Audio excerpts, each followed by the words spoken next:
আজকে খালি হিং কচুরি খাওয়ার খুব ইচ্ছে হচ্ছিল, তো ভাবলাম কি দোকানে গিয়ে খাবো। তো ওখানে তো দুটো কি তিনটে, এর থেকে তো বেশি মন ভরবে না, তার জন্য ভাবলাম বাড়িতেই বানিয়ে নিই। একটু বৃষ্টি হচ্ছে, ওয়েদারটাও ঠিক আছে। নমস্কার বন্ধুরা, মানসীর রান্নাঘরে আপনাদের আবারও সবাইকে স্বাগত। সবাই কেমন আছো? আমিও খুব ভালো আছি। আজকে বানাবো হিং কচুরি। তো প্রথমে আমি এখানে পরিমাণ মতো ময়দা নিয়েছি, পরিমাণ মতো আটা নিয়েছি, সাদা তেল নিয়েছি, কালো জিরে নিয়েছি, নুন নিয়েছি পরিমাণ মতো এবং চিনি নিয়েছি। এগুলো সব একসঙ্গে মিলিয়ে ভালো করে আমি আটাটা ময়দাটা মেখে নিলাম এবং মাখার পর 10 মিনিট রেস্টে রেখে দিলাম, উপরে একটু সাদা তেল দিয়ে। এরপর হিং কচুরির জন্য যে পুরটা বানাতে হবে সেটা রেডি করে নেব।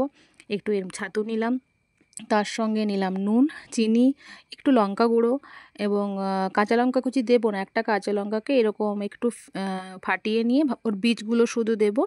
এবং সবথেকে যে উপকরণটা হচ্ছে গুরুত্বপূর্ণ সেটা হচ্ছে হিং, সেটা আমি পরিমাণ মতো দিয়ে দিয়েছি এবং ছাতুটা একটু একটু জল দিয়ে খুব ভালো করে আমি মেখে এরকম ডো বানিয়ে নিলাম। তারপর আমি দেখলাম যে হ্যাঁ, এটা মাখা হয়ে গেছে। এরপর আমি ভালো করে আবার একটু ঠেসে নিলাম এবং তারপরে একটু একটু করে এরকম টাইপের লিচি কেটে নিলাম এবং এই সমস্ত বাটির উপকরণ করে এই পুরটা ভরতে থাকবো, এক একটু করে ভরবো আর মুখটা মুড়ে নিয়ে গোল গোল, এটাকে বেলার দরকার নেই যেহেতু এটা এরকম গোল টাইপের কচুরি হবে, এরকম গোল টাইপেরই আমি রেখেছি।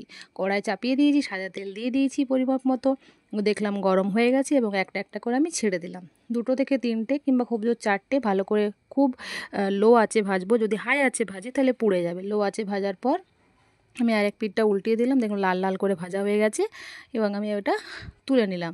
এরপর আমি এটাকে আবার ওইরকমভাবে সবগুলো ভেজে নেব। গরম গরম চায়ের সাথে, চাই সসের সাথে দারুণ জমে যাবে।